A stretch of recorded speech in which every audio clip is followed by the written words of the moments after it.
Assalamualaikum warahmatullahi wabarakatuh. Selamat siang Prof dan teman-teman semua. Saya Anggita Putri Mulyani sebagai penyaji dari kelompok 5. Di sini saya akan menyampaikan materi mengenai teknik statistik dan kesalahan umum dalam penulisan serta penyusunan laporan penelitian pendidikan.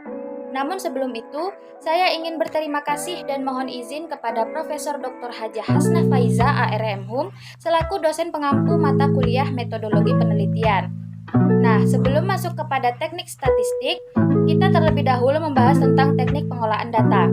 Teknik pengolahan data merupakan proses atau cara yang digunakan untuk mengolah data guna memperoleh informasi.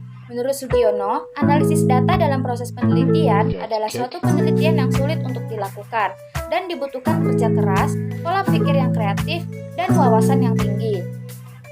Kemudian, apa itu teknik statistik pengolahan data? Di sini ada ciri-cirinya. Yang pertama, pengolahan data dengan teknik statistik adalah proses penyederhanaan data ke dalam bentuk yang lebih mudah dibaca dan dipahami untuk memperoleh kesimpulan hasil analisis. Yang kedua, umumnya teknik ini dapat dijumpai pada teknik analisis data yang bersifat kuantitatif.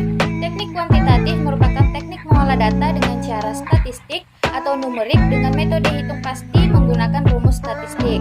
Yang ketiga, contoh dari teknik kuantitatif dapat dilihat berupa arsip, data survei, peringkat, dan lain sebagainya. Teknik analisis ini dibagi menjadi dua, yaitu satu, statistik deskriptif, yang merupakan analisis data dengan cara mendeskripsikan data dengan menggambarkan data tersebut tanpa ada perubahan di dalamnya.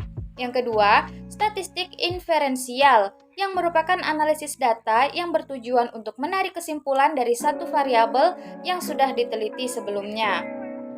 Adapun kesalahan umum dalam penyusunan dan penulisan laporan penelitian pendidikan, yang pertama adalah kesalahan pada gramatikal. Kesalahan gramatikal adalah kesalahan berbahasa dalam kaitannya dengan pelanggaran terhadap aspek ketatabahasaan. Kesalahan-kesalahan ini meliputi satu, kesalahan membedakan prefiks dan preposisi pada kata di. Kemudian yang kedua, kesalahan pembentukan kata, contohnya leksin catat dalam afiksasi menggunakan sufix an menjadi catatan. Yang ketiga, kesalahan mengkonstruksi kalimat. Unsur konstruksi kalimat adalah subjek, predikat, objek, dan keterangan. Kemudian yang kedua ada kesalahan ejaan. Menurut Krida Laksana tahun 2018, ejaan adalah penggambaran bunyi bahasa dengan kaidah tulis-menulis yang distandarisasikan dengan 3 aspek, yaitu fonologis, morfologis, dan sintaksis. Kesalahan ini meliputi 1. Kesalahan penulisan judul, keterangan judul, titik 2, dan gelar. Kedua, kesalahan penulisan kata. Yang ketiga, kesalahan penulisan kutipan dan rujukan. Adapun kesalahan umum dalam penyusunan laporan penelitian pendidikan, yang pertama adalah tidak memperhatikan format penulisan berupa aturan isi dan susunan laporan.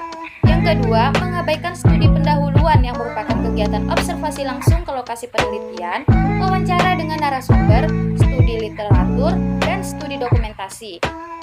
Yang ketiga, topik yang dibahas terlalu luas dan tidak fokus, yang mana bisa menyebabkan kegiatan penelitian akan melenceng dari tujuan awal penelitian itu dilaksanakan. Dan yang keempat, tidak memperhatikan deadline pengumpulan karya, sehingga hal ini bisa menyebabkan tidak diterimanya laporan yang sudah kita kerjakan sedemikian rupa.